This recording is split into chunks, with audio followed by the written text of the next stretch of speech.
Not making that like U.S. airlines. Baruch Hashem. So you made it. They didn't charge you. So I'm thinking I should switch to American.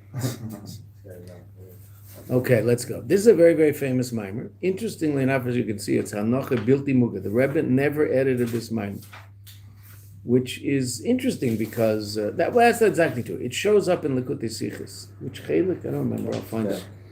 There's a sikha based on this mimer, but as a mimer, it was never edited. And it's a very, very important mimer. And in terms of the haskalah, the ideas that we learned in Basi Lagani, so this will take us to the next level up. We learned about Seviv and Mamali, but mostly Mamali as it's relevant to Seder Ishtalshlus, Selim Atzilus, B'riya, Yitzira, Asiya. Here the Rebbe will talk about the two levels above that called Atik and Arich, two levels of Keser of Atzilus. But there's also all sorts of other amazing things in this. It also happens to be next week's parsha. That's not why we're learning. It just happens to be next week's parsha. There shouldn't be a mishakela. Mishakela is a woman who loses a child, right? Either miscarriage or chas v'shalom, a child passes away after being born. Anytime. Vakara is a barren woman. Bartzecha. Now, loisia, there will not be or there should not be. Unclear. Is this a commandment or a promise? If it's a commandment, what does it mean? It means do everything you can in your power to have children.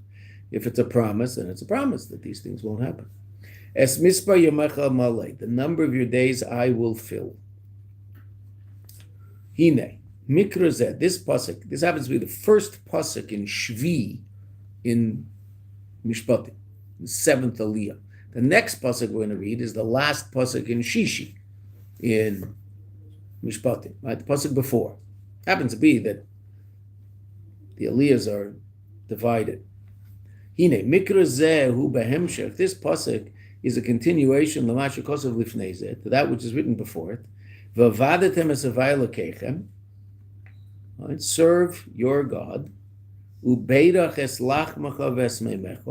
and He will bless your bread and your water, and I will remove sickness from your midst. Okay, I'm going to read that one more time. You're going to tell me what's wrong with that pasuk. There's something very wrong with this pasuk. No, obviously not, but yes. Serve God. And He will bless your bread and your waters. And I will remove sickness from your midst. What's wrong with that pasuk? Is it that he says him and then I? Yeah, exactly. Pronouns change. Right? It says he.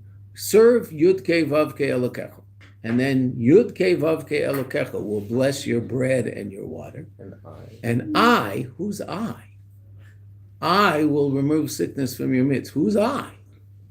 Okay, who is that?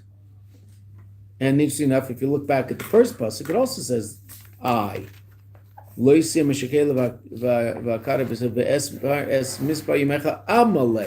will fill you. Manyen.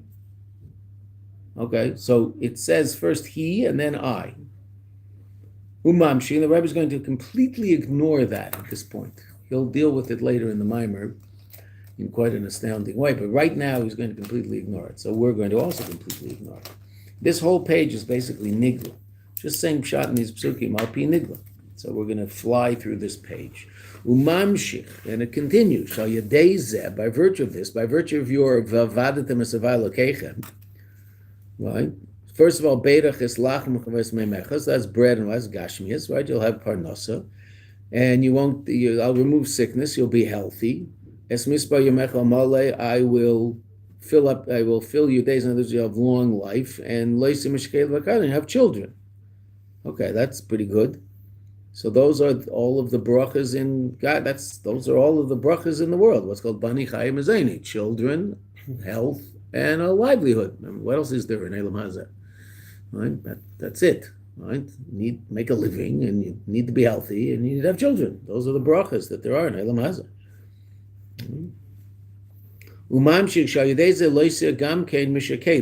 I'm sorry. Right. Umamshich and the third line. Shal yedeze, by virtue of avadatem esavai lokechem. Right. So the next pasuk says, "Leiser gam ken mishakela." You won't be barren. In other words, you'll have children. V'hizkir kan havtocha al gimel in yonim, and it's mentioned here a promise. So the Rebbe is learning it as a promise. Promise for gimel in yonim, three things: bani, children; chai, health; mazeni, sustenance. Shetia behem habrocha beribui ubafloga beyeser, that there should be in them exaggerated brocha, not stam, not what you need, but more than you need. Right? Extraordinary health, great wealth, lots of children. Okay, now that's very important for what we're going to see at the end. Right? Even though we're not going to understand it, but that's okay. He'll bless your bread and your waters. What's that? So that's gashmis. Hu inyan mazeni. That's sustenance. That's making a living. Umadgish, because of ubeirach, and it emphasizes in the pasuk ubeirach. He'll bless it. Meaning not only will you have what you need, there'll be blessing in it. Hainu. That means shaloizu bilvad. That not only this alone, shiye hamazeni. That this sustenance will be kafir mitzdarech, in line with what's necessary. Eloidzois, furthermore, tiye bezeh tesefes bracha. Again, that's going to come up at the end of this paragraph. There'll be an additional bracha, mezene ravicha, lots of mazik, right? First, we'll have lots and lots of gashmis.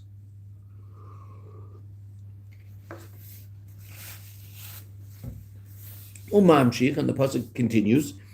Relative to health, life, literally. I will remove sickness from your midst. Right? Not only will the person not be sick, they'll live a long life. Number of your days I will fill.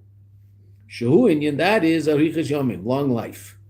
Okay, so theoretically, a person could be healthy and pass away young, or a person could be unhealthy and pass away old. No, a person will be very healthy and live a long life. Right, that sounds pretty good.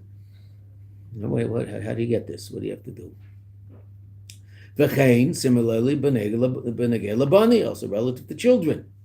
It says you shouldn't be a woman who chasfam loses a child or is barren. Shezuya bracha deleides banim. This is the bracha of the birth of children. Hashlila dakara, which is the negation of akara. It says you won't be an akara. What does that mean? That means you'll have children. The order is strange. You'd think it would be don't be barren and you won't lose children. Okay, Pesach Rabbi Elson pays no attention to that whatsoever. Rashi also in the Chumash doesn't pay any attention to that. So whatever. Right? So first the bracha is children, which is the negation of akara. You won't be an akara. Vakim shalem, and that they will live. Hashlila the mishakela, which is negating mishakela, someone who loses a child. Uba oifen, and in such a way, she's kaim yamim, that they'll live long lives, the children. Gam la'es ziknase, even into the old age of the parent. What does that mean? A very, very old parent who loses a child who's also relatively old, 100-year-old parent who loses an 80-year-old child. Oh, well, that's still, interestingly enough, called shchol. Right? Mishakela. It's still called a mishakela. It's still called shchol. What's shchol? Shchol is a word that relates to parents losing children.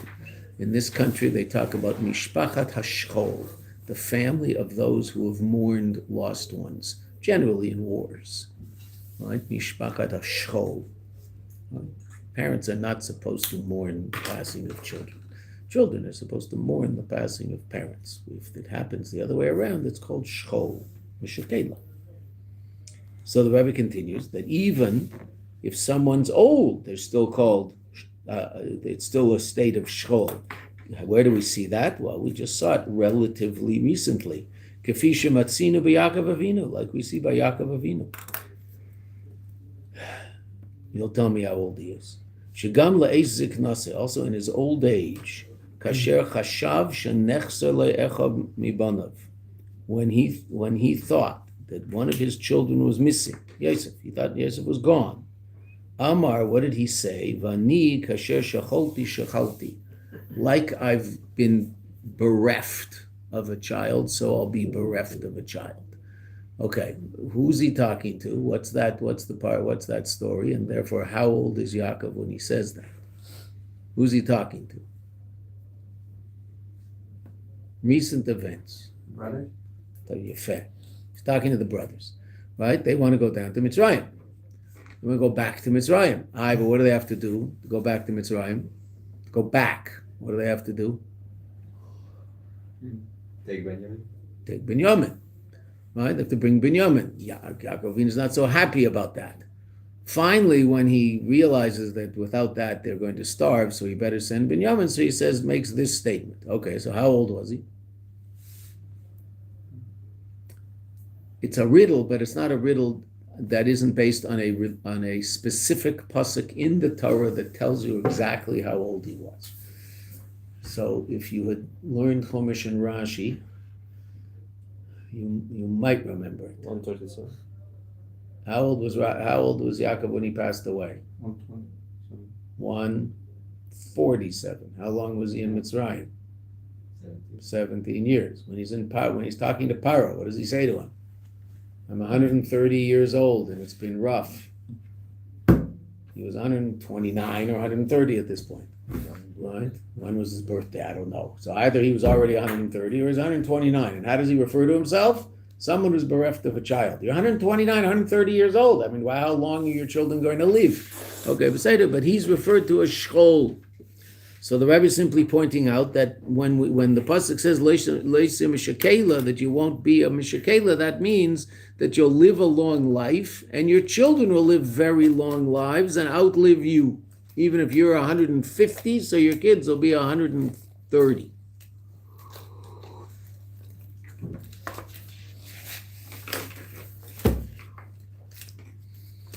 My father always had a very macabre joke. He used to like to tell jokes. He always had a very macabre joke about an old couple that comes into the rabbi. They're 105 each. Come into the rabbi and they say, we want a divorce. So you want a divorce? You've been married for 85 years. You're all both over 100 years old. How could you possibly want a divorce? He said, well, we never got along. He said, you never got along? So why did you wait till now? He said, well, we wanted to wait until the children died. There you go. So that was my father's macabre joke. So that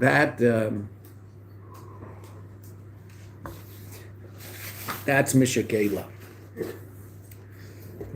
Okay. Yes, it's one of those jokes that you go, oh, but you'll probably tell it one day. You never know. I heard it. I told it. Right? It's one of those things that's hard to forget. Just like we see by Yaakov. Okay, end of the parentheses. Brackets. Those are brackets.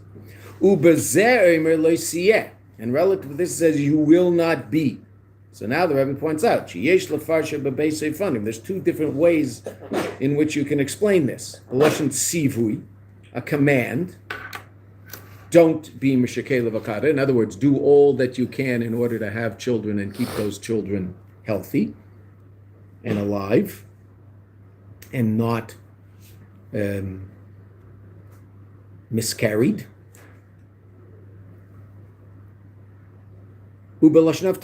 Or a promise, right? That you will not be, meaning this won't happen to you. As we found similarities in a number of places, that the loisia could be either a command or a promise. Hainu, it's a command not to be that way. It's tarnit zayin. You must not, tar is must. You must not be mishakela v'kara. I mean, don't be that. Do everything in your power not to be. Vavtocha shaleisia mishakela vavta, or the promise that you won't be is vetnit zankan. You will not be an akara mishakela. Fine. Okay. Now, obviously, children are a bracha and not dependent totally on us.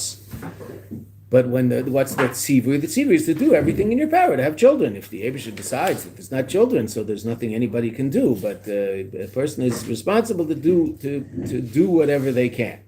Okay, so those are the two different pshatim in the beginning of the pasuk. Hainu shekasher adam eiseh talui bei, that when a person does that which is dependent on him, solution mishakela v'akara, not to be a mishakela v'akara. Now the Rebbe puts them together.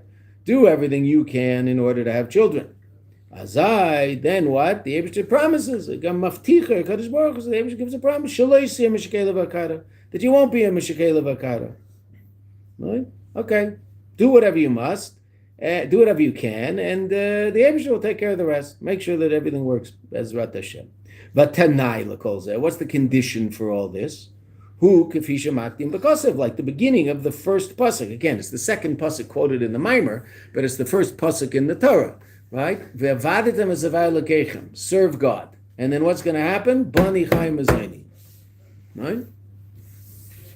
Okay. The Rebbe is going to ask the obvious question about this. Ve'avaditem esavai lekechem. Right? Serve God, and all these things will fall in place. Now the Rebbe asks the question, but he doesn't ask the question from some sort of emotional point of view. If I look around the world, I don't see this. The Rebbe asks the question from a Torah point of view. So what does the Torah say about these three things? And it's rather obvious when you look around the world, that these are the three things that Chazal tell us are not dependent on schus, on merit, but rather on mazel. What's mazel? Now don't say luck, right? On some level it's they say luck, but what's mazel? Mazel is, it comes from above. Mazel means it drips from above. Nozel. A nizila in your pipes is a drip. Right? A mazel is that which drips down from above. Comes from the Eibusher. So why are people blessed with children? Mazel. The Eibusher gave them that bracha. Does it depend on their merit? No, absolutely not. Look around the world, you see very, very clearly. Also parnasa. Based on mazel? Yes. Based on merit? No. That's what Chazal say. Right? Also health. Based on mazel? Yes. Based on merit? No. Look around the world. Right? Okay. Huh? But don't things supposedly change after every day based on our avodah? That things can change. All I can read is the Chazal that's in front of me. I don't know how God runs the world. I have no clue whatsoever. And what's very clear is it's not based on schus. Because there's a lot of really good people who have really hard lives, and there's a lot of really creepy people who seem to have it good. Why'd God do that? I have no idea. No idea. Right? Do we understand? Well, look what the Rebbe is about to say. Right? He says it. And we're not going to understand the answer, so we're not going to talk about it, because we're not going to understand it. So why waste our time talking about something we don't understand? Which word, you'll see what I mean when I say that.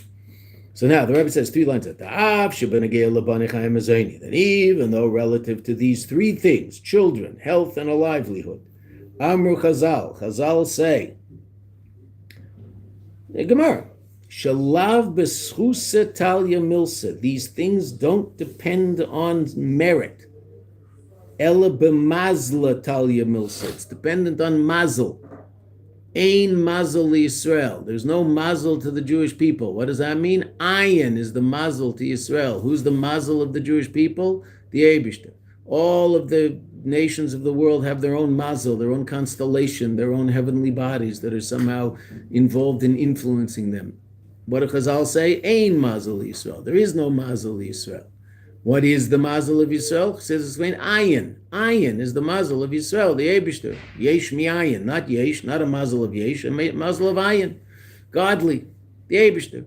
And if the Eibusher decides that it deserves, wrong word, I guess the right word, but we just don't have a clue how the Eibusher makes that decision. If the Eibusher decides that this person should have lots and lots of parnasa, and this person shouldn't have very much parnasa at all, so then that's the way it goes. Regardless of what those people do, they can spin their wheels all day long. If the Eibusher decides they're not going to have a parnasa, they won't.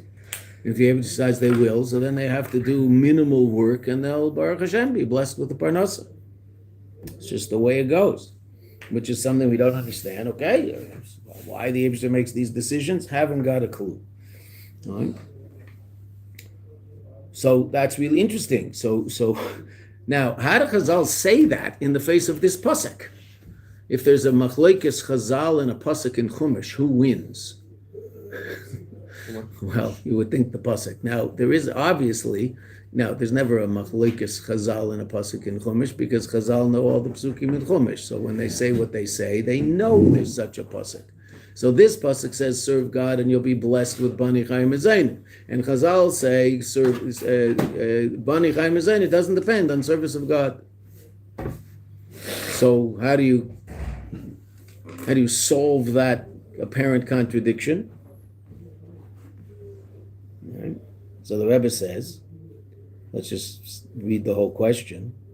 And it's not really a question, I was just explaining. And even though Benegela Banachayim Azayni, Amr Chazal, Shalab Beschus, Talia Milsa, that these things are not dependent on Schus, Elaba Mazla, Talia Milsa, they're dependent on Mazel. That doesn't mean a person won't see bracha from what they do in Olam Hazeh. They'll definitely see bracha, but that's because the Eibush decided. And if they don't see bracha, so they won't see bracha. Right? They will see bracha at some point. There will be bracha at some point. Right? Exactly how, when, where. But you look around the world, it doesn't seem to make sense. Bechinas ha-mazel, and what's this mazel? She'ein inyan eschus nagei Hashem. It's a level in godliness higher than the merit of our mitzvahs. Right? Wow. So now the Rebbe says something which is very hard to understand. Mikol Mokem. Now, what did we say before we see the three-word answer with absolutely no explanation whatsoever? What did the Rebbe tell us when he said pshat in the psukim? We're not talking about bracha. We're talking about ribui bracha, right? The Rebbe said abundance of bracha. Ubeirach es lachmacha v'esmeimecha. It's not just that you'll have lechem in mind, a bracha in it, right? Es misbayumecha mole, long life, tremendous health. Right? So that's what the Rebbe said, that it's all ribui bracha here. Okay.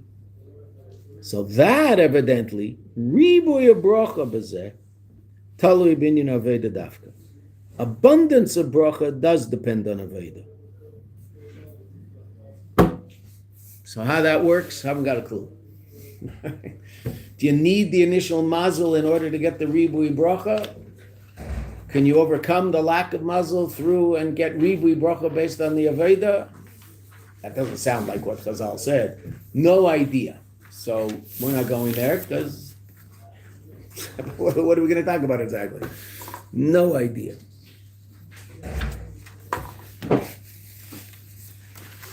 Simple pshat, if you have the mazel, you'll have ribui bracha based on your Aveda. Simple pshat. And that's what the psukim are talking about. Okay, so now let's get into the heart of the matter. In terms of the Chassidus begins on the next page. The Rebbe asks a very, very powerful question. It's a really powerful question. And we use this word all the time. Especially Lubavitch Chassidim. Chassidim in general, but Lubavitch befrat. We use this word Aveda all the time. Aveda. So the Rebbe asks, Tzarech Lavin, says in the pasuk, "V'vadatem esavai lekechem." Doesn't say do his mitzvahs. So there's a few psukim like that, but most psukim talk about aveda, tavedu, v'vadatem. Why doesn't it say asisem es mitzvahs? Do his mitzvahs. It says that in a few places, but most of the time it talks about aveda. So what's this aveda? What is it? What is this inyan of Aveda? Shal zeh nemar, that regarding it says, V'vadatem esavai lekechem. You should serve God. Do l'chora, at first glance, I'm going to ask a very powerful question. Klolos inyan the Aveda sa'evid, the basic idea of the service of a servant, which is where the word Aveda comes from the word Eved, and Eved is a servant. The basic union of Aveda Eved Ladainai, of the service of a servant to his master, Shayach Rak, that is relevant only by Eved Va'adain Lamata, a servant and a master below. Why? Because what is that relationship? She'eved yochel lahoisif shleimus etzel ha'adon. The Eved is able to increase the wholeness, the completion, by the Adon, by the master. So after all, why does the master have an Eved? Well, because the Eved does all sorts of things that the master can't do. Well, it doesn't mean the master can't do it. Of course he can do it. The master could go and stand behind a cow and hold on to the plow, but he'd rather be selling the fruit in the market, right? Or on a larger scale, well, Henry Ford could probably figure out how to make motor cars. Okay, but no, he wants a whole bunch of people in the factory making motor cars, and he'll go out and sell the motor cars, right? And he can't go sell them if he's busy putting bolts into the wheels. And he'll get a lot more motor cars if he has a lot of avadim. They're not exactly avadim, right? But we'll call it, what are they called in modern Hebrew? Yeah, or ovdim, right? Not avadim, but ovdim. Yes, also polim, but ovdim, workers, right? Okay. So the workers help the owner of the company accomplish what the owner of the company wants to accomplish, and he can't accomplish it without the workers, right? Not that he can't do what they do. I assume he can probably do every job they do. It depends on the owner, but there's lots of things that he can do. Maybe some of the more sophisticated things he can't, but most of the stuff he could, right? And if he had to learn the more sophisticated stuff, he'd learn that. Right? Whether that's in sales or that's in involving himself in designing a particular part of the engine, whatever, he could sit with them and figure it out, probably. Okay. But he's got all these people who do what has to be done in order for him to accomplish what he wants to accomplish. But it's still called Ford. They didn't change the name and put a slash and then include every single name of every single worker in the company. It's called Ford Motor Company. He's the boss. Okay. So and he's a real boss, right? So the Rebbe says the imei say adon, that even though he's an adon, va'adon amiti, a true adon. I mean, he really, relative to the adon eved, he really does have control of this eved in a very serious way. What is the hayoti? Heyoto, the imeto, even though he is.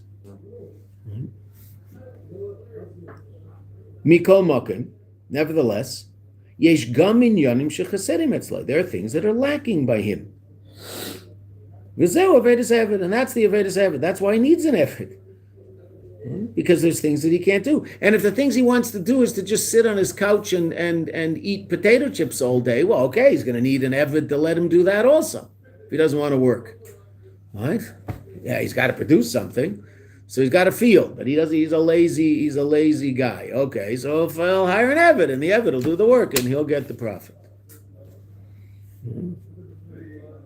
Or if he's not lazy, well, he'll go to town and sell the produce and make deals with the grocer, etc., while the eved is working in the field, because someone has to do that. Right? So there's things lacking by the master. V'zeu aved is eved, and this is what the eved's about. L'malois machsere, to fill his lacking. L'malois, right, to fill, malais full. Machsere, that which is chaser to him, that which he is lacking. Or lahashli misritzani, or to fulfill his will. The Adon has an idea, he wants something to happen, but he can't do it himself, so he needs someone to help him. Shal yedei zehu mashlim es Adon, by virtue of this, he completes the Adon, he takes the oven to a higher level than the Adon could take himself. And obviously, the Rebbe says in the brackets, umizeh muvan gam, from this it's understood also, shal yedei zeh naser, by virtue of the fact that the Eved helps the master, naser tesefes shleimus gam etzel Eved Eved. This also brings about a greater level of shleimus by the Eved, because the Eved is accomplishing something. And when people accomplish something, they're elevated, especially when they accomplish something that's in line with the purpose of their existence. So this Eved right now, who is he? He's the Eved of this Adon, and so that's who he is, and that's what he has to do. So by virtue of doing that, he's elevating himself. Okay. Aye, but what? Aval l'mayla, but above, relative to Kadosh Baruch Hu, Kevin she'ihu shleimus dekula, since he is completion of all, he's perfect, he's whole, he's not lacking. So Heina Muvan, therefore it's not understood. Why do we describe what we do relative to the Eibishter as a Veda? It's a very strange description. You want to say Vasisam es mitzvah, you want to do his mitzvahs? Okay, that's fine. We can do his mitzvahs. But why are we called avadim? Vavaditem es avayalokechem. Our relationship with the Eibishter isn't like the relationship of a servant to a master, because the servant to the master actually does give the master something that the master himself requires and is lacking without the servant, and that's not shaykh to us in the Eibishter. The Eibishter doesn't need us. He might want us, but doesn't need us. The Eibishter can't do whatever he wants without us. Of course he can. He chose not to. I understand, but he doesn't need us. Okay, so then why is it called ve'avaditem? Just call it vasisam es mitzvah. You do his mitzvahs. What an amazing question. Right? Don't answer it. Just appreciate the question. Right? Now, also, whoever points out, gam tzarich lahavin. We also have to understand. This is the second question, but it's obviously very powerfully connected to the first one. First question is, why is what we do called Aveda? Because Aveda denotes a relationship of an Eved to an Adon, and to describe our relationship to the Eibishter that way is not really true, because the model of Adon and Eved is down here, and that doesn't work the way our relationship with the Eibishter does, because the Eibishter doesn't need us, whereas the Adon really does need the Eved. So how's that work? Okay, that's question one. Question two. So I was going to point out that there seems to be a contradiction in this whole idea as to whether or not the Eibishter needs our Aveda, so to speak. There's a contradiction in Psukim and in Chazal. Let's see. Gam tzarich lahavin. Let's see if we can finish this paragraph before 8:30. No tachnan today. It's Chamisha Sar B'Shvat. For many reasons. What? For many reasons. If the Chassan's here. Yes. He's not here, so that doesn't help us. Yeah, no, beside them. Gam tzarich lahavin. Shebe'inyan zeh, in this matter, as to whether our Aveda affects the Eibishter or not, matzinu stiras b'divrei Chazal. We find contradictions in the words of Chazal. The lifamim matzinu, sometimes we find, she'inyan Aveda eino nagea l'mayla, that our Aveda does not affect above. The Isa Medrash, very heavy Medrash, which the Rebbe is going to explain in an absolutely astounding way later on in the Bible. In the meantime, you read this Medrash and go, whoa, it's like a heavy Medrash. What does the Medrash say? It says, Bereshis Rabbah, V'chi ichbas leila Kadosh Baruch Hu. Does a Kadosh Baruch Hu care? L'mi shechet min hatzavar, from someone who shechs from the neck, which is kosher shechita, or mi shechet min ha'oref, or someone who shechs from the back of the neck, which is not kosher shechita. Does the Eibishter care? I mean, mashma, the Eibishter doesn't care. Loi nitnu ha-mitzvahs, the mitzvahs were only given, loi nitnu ha-mitzvahs ella, the mitzvahs only given the tzarech benes abriyos, to purify the creations. Hainu, shekol inyan ha-mitzvahs, the whole idea of mitzvahs, based on this chazal, eina ella bishvil tzarech benes abriyos, is to elevate you and I. Aval ein ze negei l'mayla, but it doesn't affect above. No. And now the Rebbe is going to quote a pasuk. And if you ever learned anything in Chassidus that seems to contradict this, well, don't ask the question, because you heard it from the same person who just asked this question. So obviously, I mean, this is a Maimer Chazal. You have to understand it. But right now, it's just telling us a very rather harsh fact. Right? What's a mitzvah? So it's as if the Eibishter is giving you an envelope with $1 million in it. It's called a mitzvah. He says, here's $1 million. You want it? Take it. You don't want it? So don't take it. What's got to do with me? You want to be an idiot and don't take it? So don't take it. That's what. Wow. Mitzvahs are good for us. Eibishter, machbatlo. That's what it seems to say, which is wild. And this is Chazal. Chazal are religious, right? They're at least as firm as us, right? True? Okay. Now there's a pasuk which is in the bar mitzvah mimer. So if you ever hung around the bar mitzvah boy, So when you, Bezrat Hashem, have your own children, you'll hear this pasuk echoing off the walls in your house as he's memorizing the mimer, walking around. He'll be saying it. Your 6-year-old daughter will know the mimer because her older brother's busy walking around saying it Baal Peh all day long in the house. It says in a pasuk in Iyov, Im chatasa, if you sin, matifel boy, what have you done to him? V'rabu pshaecha, and your many transgressions, matasa. What have you done to him? Im tzedakta, if you did an act of righteousness, matitin lay, what did you give him? Iyov, Mr. Light and Happiness. Okay, but I mean, obviously, very important book, right? Over 40 prakim of this. Okay. He did an aveira. What's the image of the image that this conjures up to me is someone say, I'm going to show the Eibishter, I'm going to show the Eibishter his boss, I'm not going to do it. I'm annoyed at him. I didn't get the job, but I'm going to show him, and I'm not davening mincha today. I'm annoyed at him. I'm going to show him who's boss. Right? So it's like someone 6'5" holding some little kid by the forehead, and the kid is going like this. He's going to hit him. I'm going to get you. I'm going to show you who's boss. And he's just holding him. That's his possible. You're doing a favor. What you did. The Eibishter's less the Eibishter because you did a favor. You do a mitzvah, he's more the Eibishter? Ooh, does the Eibishter need me? I keep Shabbos. Pshoo! Without me, where would he be? He'd be just, nobody. Heavy, okay, but in all fairness, if you think about it in absolute terms, this actually makes a lot more sense than saying that we do affect the Eibishter. How can we possibly affect the Eibishter? The Eibishter is the Eibishter.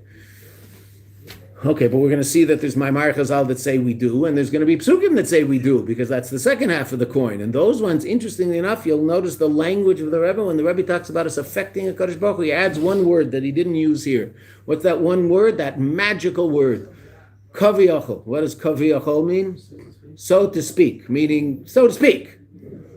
When you're talking about not doing anything, so there's no so to speak, because I'm supposed to make the Eibishter more Eibishter. How can I make the Eibishter more Eibishter? The Eibishter is the Eibishter, right? When you're talking about us affecting the Eibishter, and I was going to say it, so to speak, us affecting the Eibishter, so to speak. So the Rebbe keeps saying so to speak in the next half of it. Fascinating discussion. That's what this mimer is about at the beginning. Do we or do we not affect the Eibishter with our Avodah? Wow. Right? So it seems on some level we do and on some level we don't. Because there's psukim that say we do and there's psukim that say we don't. And there's Maimar Chazal that say we do and there's Maimar Chazal that say we don't. So let's see the ones that say we do. And the Rebbe ends the chapter with those, so we'll feel a little better at the end of this paragraph. Because this is like a little heavy. Was the Eibishter care whether you shek this way or that way? I mean, he's the one that told me to shek this way. So what does it mean that was he care? So I was going to explain that in an absolutely astounding way. Ulifamim, the Rebbe says, 1, 2, 3, 4, 5, 6 lines up from the bottom of the page, at the bottom of the paragraph.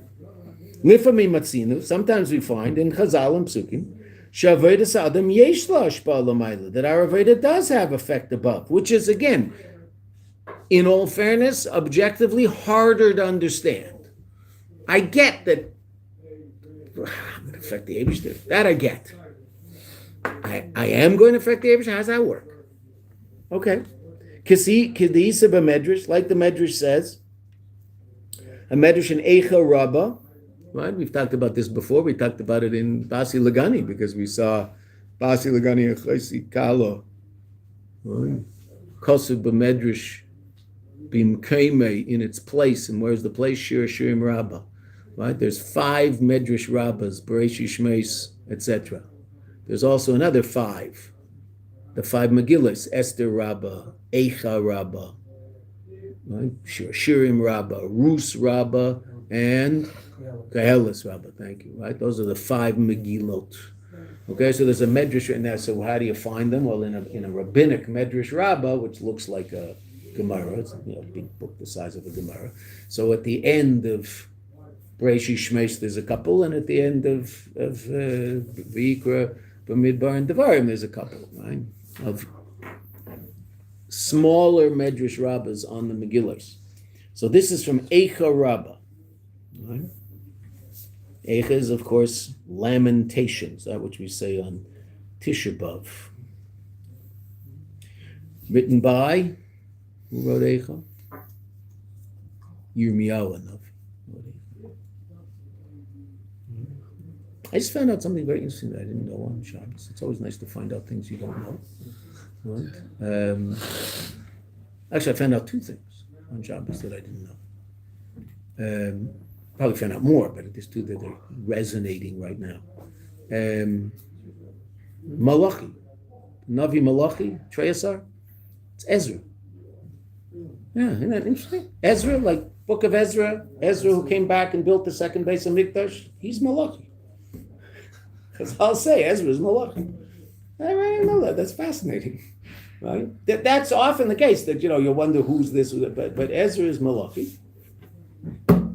And something else I learned. So we always knew, basically in Lubavitch, so how do we tevel in a mikveh? We tevel 9 times. Why do we tevel 9 times? I assume we tevel 9 times because the Arizal said we tevel 4 times Keneged Yud Kei Vav Kei. The Baal Shem Tov said we tevel 5 times because we include the Ketzel Shel Yud, the little Ketz on top of the Yud, which is the level of Keser, right? And so I assume, I don't know, but I assume we tevel 9 because in base 10, 4 plus 5 is 9, so we tevel like both of them. We also know, and this people saw, how that friend of mine actually saw it once, how he saw it. I don't know what he was doing there. Anyway, he was in a mikveh where the Rebbe always went to the women's mikveh. The Rebbe generally did not go to mikveh. The Rebbe would go to mikveh before he went to the oil. The Rebbe didn't have to go to mikveh every day as a guf tahor. So, but the Rebbe would go to the mikveh before he went to the oil. Once he came into one of the regular mikvahs in Grand Heights, and a friend of mine was in that mikvah, and of course, they were told to get out of the way. But one thing he did want to see was how the Rebbe teveled, so he took a peek while the Rebbe was teveling. And so we do know that the Rebbe teveled and this is how women are told to tevel, right? This is how we know that men do it also. They tevel like a dog, that way, okay? Right? Meaning feet out behind you. Like a dog, like you're swimming, as opposed to up and down with you bending your knees. But we do go up and down.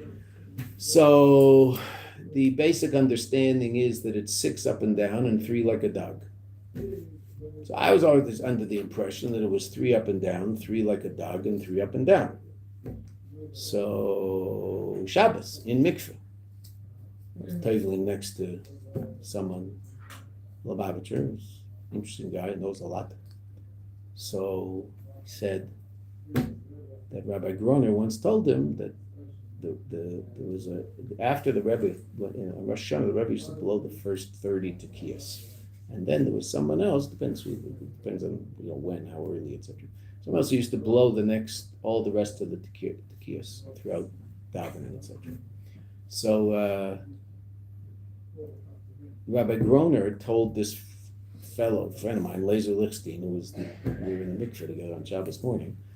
Rabbi Groner was standing next to the Rebbe, and the Rebbe was talking to the Baal Tekeya, the person who was going to blow shofar on Rosh Hashanah by the Rebbe in 770, and he asked him, do you know how to tevel before you blow? So he was smart enough to say no. Stupid people say yes, and then you don't find out. Smart people say, no, I don't know, and then you find out. Even if you did know, you'll find out that you were right. If you didn't know, you'll find out you were wrong. Smart people always say, oh, yes, I know. Then they don't learn anything. Right? The smart people say, don't know. Silly people say, oh, yeah, I know. Okay, So a famous story that Rav Nanas was once by the Frierdiker Rebbe. I'm not telling you the whole story, but one little piece of the story is by the Frierdiker Rebbe. And he wanted to know what an ish pashut is, a simple person, because he had heard of Itcha Masmi talking about it in a Farbrengen. He wanted to know what that was. So, how did he ask the question? He said, I know what an ish kadesh is, but I don't know what an ish pashut is. So the Rebbe looked and said, oh, so you know what an ish kadesh is. Go out. Wouldn't answer. Don't tell someone what you know. Just ask the question what you don't know. You don't have to tell them how much you know. I know all of Shas except. I once asked the Rogachever how much of Talmud Bavli he knows. He said half. They said, which half? He said, whichever half you ask.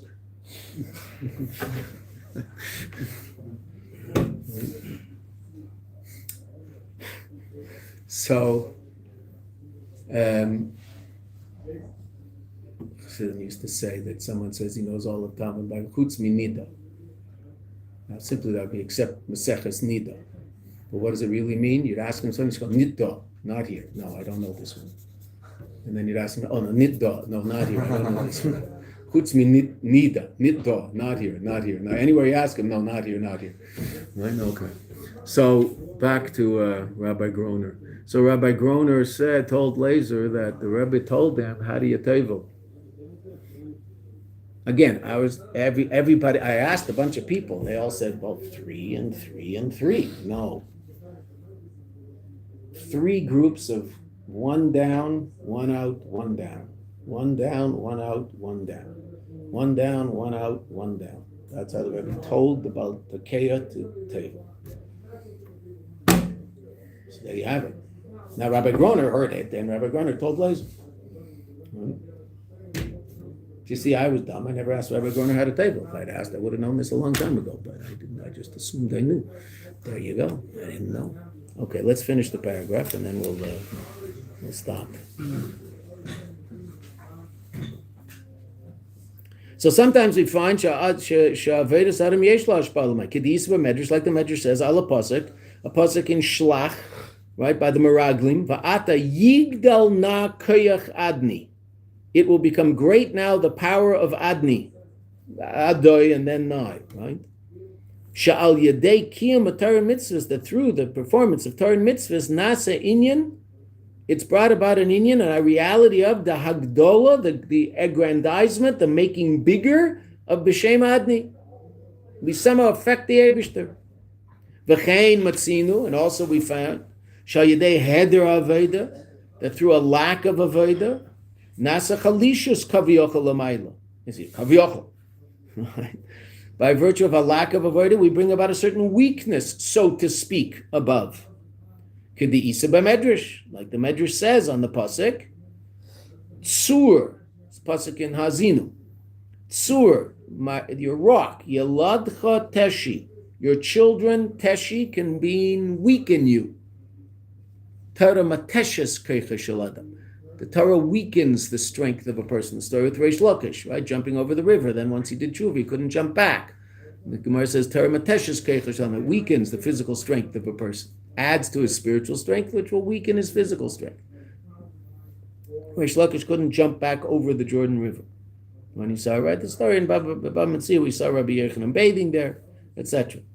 But there in that Gemara, the Chazal say Torah mateshes keicha shaladim, and that's why Reish Lakish couldn't jump back over the river. So Tsur, rock, Yaladcha Teshi. Oh, that what? So what did Chazal say? What does that mean? In a time when the Jewish people don't do the will of the Eibishter, Hainu, what does that mean? Heder kiyum Torah mitzvahs, a lack of Torah mitzvahs.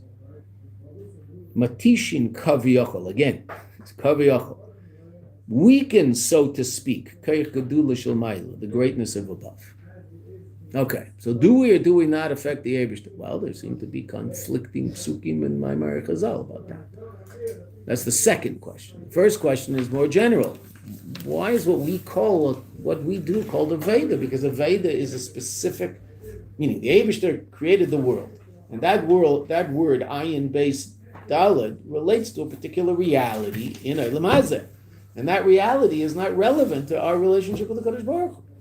So he doesn't need us, whereas the other does need the Evan.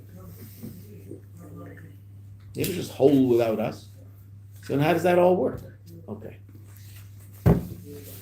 Never covered 2 full pages one day in mind.